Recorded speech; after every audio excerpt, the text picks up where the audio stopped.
warahmatullahi wabarakatuh. Apa kabar anak-anak ibu semuanya? Semoga sehat selalu ya. Hari ini ibu akan menjelaskan tentang rangkuman materi pelajaran kita di tema 1, subtema 3. Yang bahasa Indonesianya, yang pertama kita belajar mengetahui pertumbuhan hewan. Yang kedua, memberikan saran saat melihat perbedaan. Yang ketiga, membuat poster. Nah, kita belajar yang pertama dulu ya, yaitu mengetahui pertumbuhan hewan. Seperti yang sudah anak-anak ibu ketahui bersama, makhluk hidup itu salah satu ciri-cirinya adalah mengalami pertumbuhan dan perkembangan. Jadi makhluk hidup terdiri dari 3 jenisnya ya, yaitu manusia, hewan, dan tumbuhan. Manusia dapat kita amati pertumbuhannya mulai dari bayi sampai balita, anak-anak, remaja, dewasa, dan tua. Manusia mengalami pertumbuhan ditandai dengan bertambahnya tinggi dan bertambahnya berat badannya. Begitu juga hewan juga mengalami pertumbuhan, bertambahnya ukuran seperti tinggi, berat, panjang, serta bentuk tubuh yang sifatnya tetap.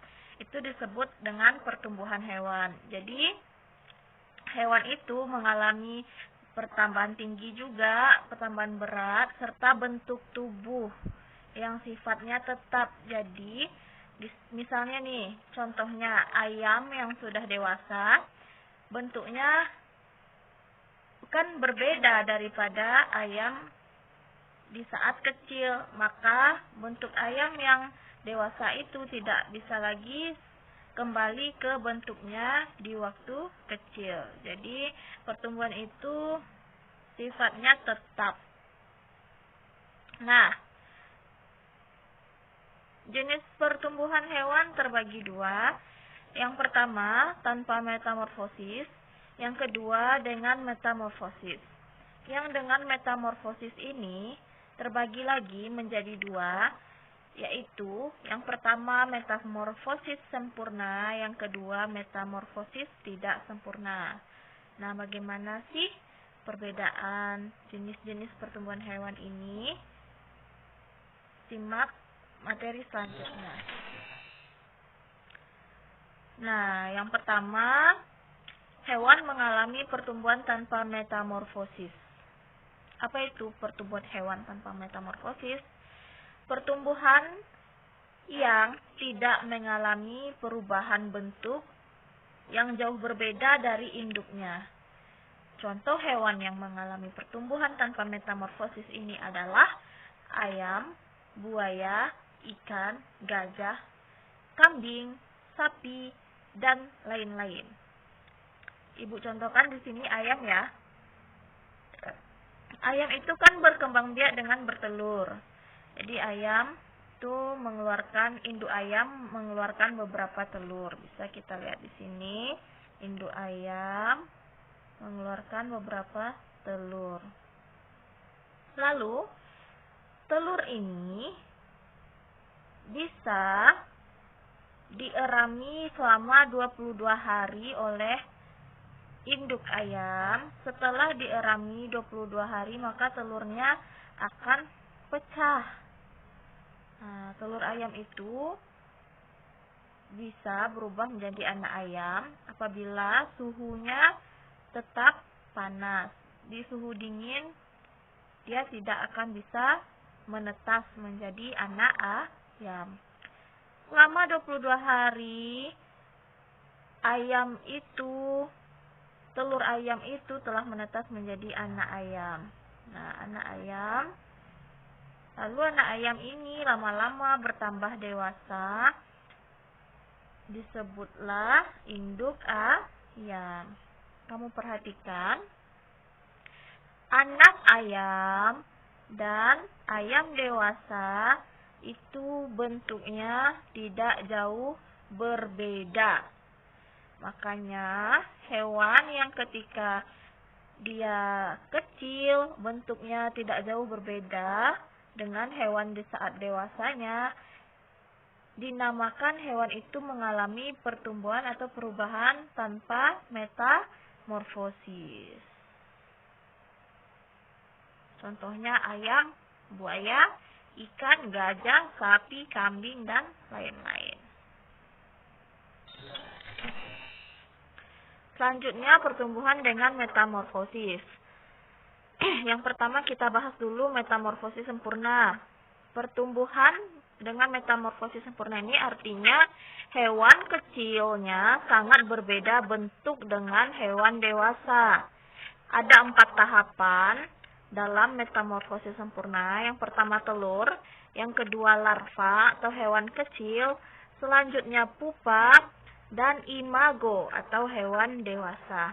Contoh hewan yang mengalami metamorfosis sempurna ini yaitu kupu-kupu, nyamuk, lebah, katak, lalat, dan lain-lain. Nah, di sini Ibu beri contoh kupu-kupu ya, anak-anak Ibu. Kupu-kupu itu berkembang biak mulai dari telur. Jadi, induknya kupu-kupu itu bertelur.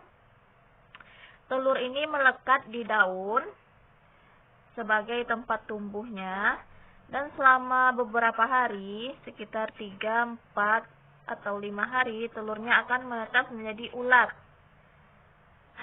Ulat-ulat tadi, ulat adalah bentuk hewan kecil dari kupu-kupu. Jadi, ulat hewan kecilnya, kupu-kupu hewan dewasanya, bentuknya sangat berbeda. Maka disebut metamorfosis sempurna. Ulat tadi akan menempel di daun, memakan daun yang sangat banyak, agar ulat tadi siap untuk menjadi kepompong atau pupa. Kepompong tadi berpuasa menahan dirinya untuk berubah menjadi kupu-kupu yang sangat cantik. Jadi intinya metamorfosis sempurna itu bentuk hewan kecil sangat berbeda dengan bentuk hewan dewasa. Yang kedua, metamorfosis tidak sempurna. Apa itu metamorfosis tidak sempurna? Metamorfosis tidak sempurna yang mana pertumbuhan hewan kecil bentuknya tidak terlalu beda dari hewan dewasa, tapi ada beberapa organ yang belum lengkap atau belum sempurna. Contohnya, tahapannya ada 3, telur, nimfa ini hewan kecil, selanjutnya imago atau hewan dewasa. Contoh hewan yang mengalami metamorfosis tidak sempurna ini umumnya terjadi pada serangga, yaitu capung, belalang, dan jangkrik. Ini contohnya ya. Yang pertama ini telur capung, lalu berubah menjadi nimfa, hewan kecil capung. Di sini sayapnya tidak berfungsi, belum terlalu berfungsi. Di saat dewasa baru dia sudah bisa berfungsi dengan sangat baik. Nah, hewan kecil pada capung ini bentuknya tidak terlalu berbeda daripada hewan dewasanya. Apalagi kamu lihat kecoa nih, ini telur kecoa, ini nimfanya atau kecoa kecil, bentuknya hampir mirip dengan kecoa dewasa. Tapi organnya belum sempurna untuk difungsikan, hanya itu bedanya.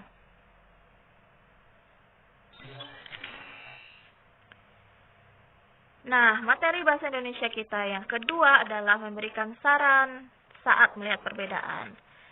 Saran adalah pendapat atau anjuran yang kamu kemukakan untuk dapat dipertimbangkan sebagai jalan penyelesaian suatu masalah.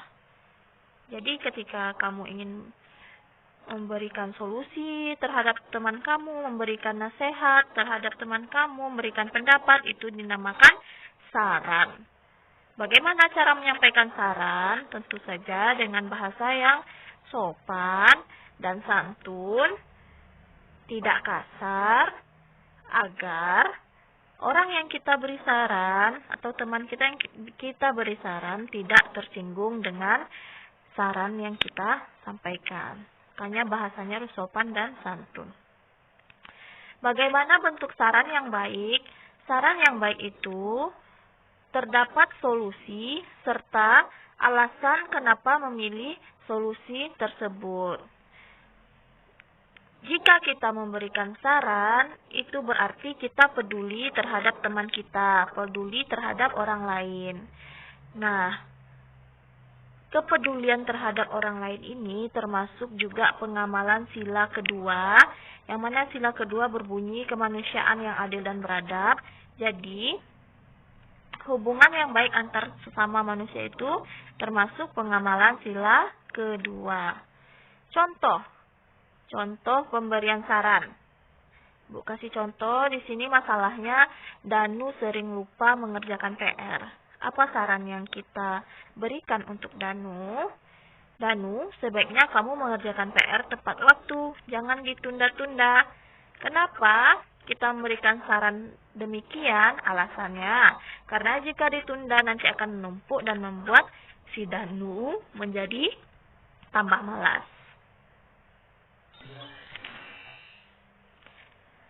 Selanjutnya, membuat poster. Poster merupakan salah satu media publikasi atau plakat yang ditujukan untuk masyarakat umum, terdiri atas tulisan dan gambar dengan tujuan memberikan informasi kepada masyarakat atau halayak. Ini beberapa contoh poster tentang kebersihan lingkungan. Yang pertama, poster tentang ingat demam berdarah, ingat 3M+. Karena nyamuk itu sangat cepat berkembang di air yang tergenang di tempat-tempat yang kotor, maka kita ingat 3M.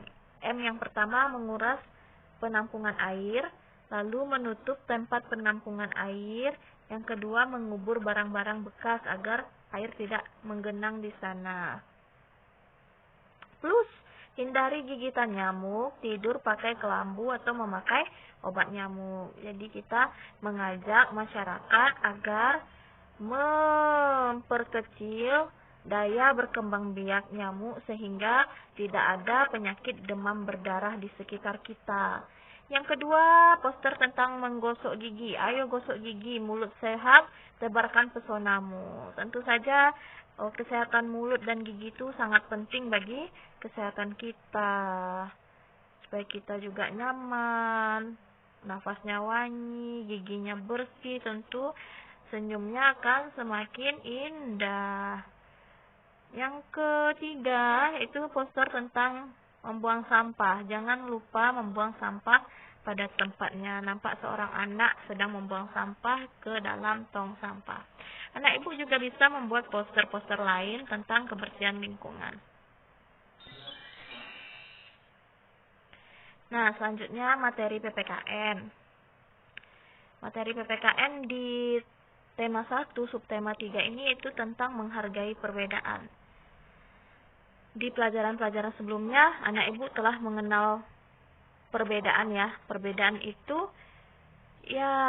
tentu saja ada di mana-mana, ada di sekitar kita. Kamu dengan teman kamu bisa berbeda hobinya, berbeda olahraga kesukaan kemarin, berbeda makanan kesukaan, berbeda pendapat, banyak sekali perbedaan. Nah, seharusnya perbedaan yang kita temui tersebut tidak boleh dijadikan sebagai penghalang kita untuk bersatu, atau malah kita bertengkar karena perbedaan tersebut. Perbedaan yang ada seharusnya menciptakan sikap saling mengasihi, saling support kita saling mendukung. Apabila teman kita tuh mempunyai hobi yang berbeda, kita saling mendukung. Nah, terus menciptakan sikap bekerja sama. Misalnya di dalam suatu tim, ketika gotong royong, ada yang suka melap meja, letakkan dia di pekerjaan kesukaannya. Ada yang suka menyapu, nah suruh dia menyapu. Ada yang suka membereskan sampah, suruh dia membereskan sampah. Jadi letakkanlah menurut kesukaan masing-masing. Dan perbedaan juga seharusnya menciptakan sikap saling tenggang rasa. Jika kamu mempunyai teman yang berbeda agama, kamu harus memberikan kesempatan untuk beribadah kepada teman kamu tersebut. Jangan diganggu, jangan dijelek-jelekkan pula agama orang lain atau kebiasaan orang lain. Kita harus memahami hal tersebut.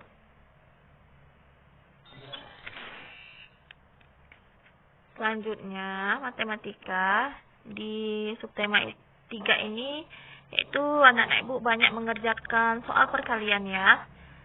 Perkalian itu adalah bentuk penjumlahan yang berulang. Contoh, 2 kali 3, artinya 3-nya ada 2 kali, atau 3 sama dengan 3 tambah 3, yang hasilnya adalah 6. Itu konsep dari perkalian. Perkalian ini walaupun dia dibolak-balik letaknya, hasilnya akan tetap sama. Berarti di dalam perkalian berlaku sifat pertukaran atau sifat komutatif. Nah, bagaimana cara mencari perkalian puluhan dengan satuan? Yang pertama, anak ibu bisa mencari dengan cara mengalihkan dalam bentuk panjang atau per nilai tempat. Contoh, 21 kali 4. 21 itu kan terdiri dari 20-an dan 1 satuan. Maka diuraikan dalam bentuk panjang. 20 puluhannya dulu dikali 4, lalu satuannya dikali 4.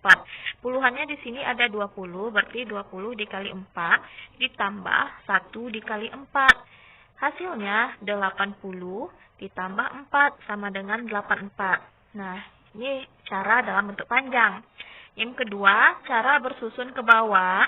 Kita susun menurut nilainya tempatnya juga. 21 dikali 4. Jadi 4-nya ini, jika 21-nya di atas, 4-nya diletakkan sesuai dengan nilai tempatnya. Di bawah angka 1 yang sama-sama satuan nilai tempatnya. Paham ya anak-anak ibu semuanya? Nah, tentu saja anak ibu paham karena sudah belajar nilai tempat ya. Lalu kita kali. Yang di bawah dikalikan ke atas. 4 kali 1 hasilnya 4. 4 kali 2 hasilnya 8. Begitu cara bersusun ke bawah. Yang kedua, cara mengalihkan puluhan dengan puluhan. Sekarang nih puluhan nih. Ya, 56 dikali 37. Letakkan sesuai nilai tempatnya, angkanya. Lalu, yang di bawah dikalikan ke atas mulai dari belakang. 7 dikali 6, hasilnya 42, kita tulis 2, kita simpan 4. 7 kali 5, 35, tambah 4 yang disimpan menjadi 39. Kita tulis 392 ya. Lalu, 3 dikali 6, 18. Simpan 1. 3 kali 5, 15. Tambah 1 yang disimpan menjadi 16. Nah, angka 8 ini berjarak atau setentang angka 9 karena 3 ini yang dikalikan adalah nilai tempat puluhan. Maka hasilnya juga diletakkan setentang nilai tempat puluhan, yaitu setentang 90. Nih ya. Jadi setelah dikalikan semuanya ke atas, kita tambahkan hasilnya 2072.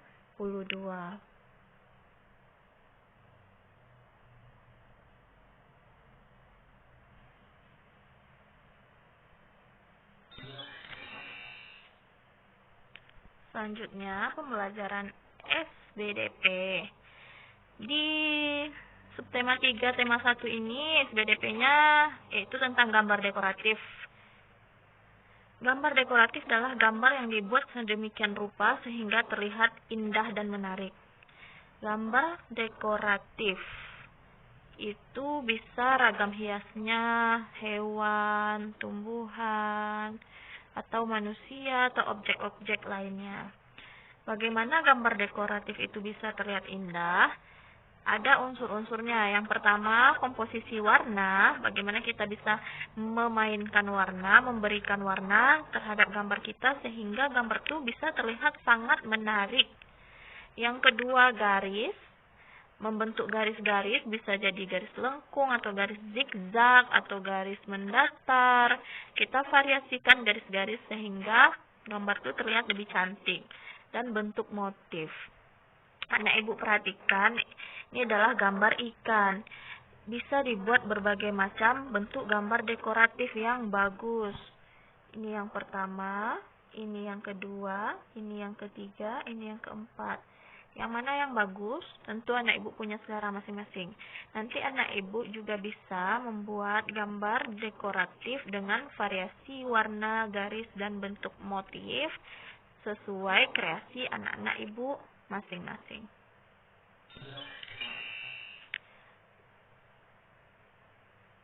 Itu saja materi kita tentang tema 1 subtema 3, rangkuman materinya. Selanjutnya kalau masih ada yang ingin bertanya, nah ibu boleh tanyakan ke ibu. Untuk tugas, dibuat di buku tulis tugas isi 100. Yang pertama, buatlah satu poster bertema kebersihan. Yang kedua, buatlah gambar dekoratif ragam hias hewan. Yang ketiga, berilah saran terhadap masalah berikut. Nah, ini ada 2 masalahnya. Yang keempat, carilah hasil perkalian di bawah ini. Sekian, terima kasih.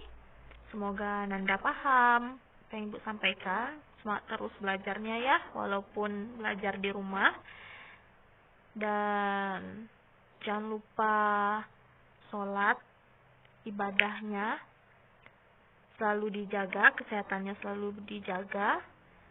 Wabillahi taufik wal hidayah. Assalamualaikum warahmatullahi wabarakatuh.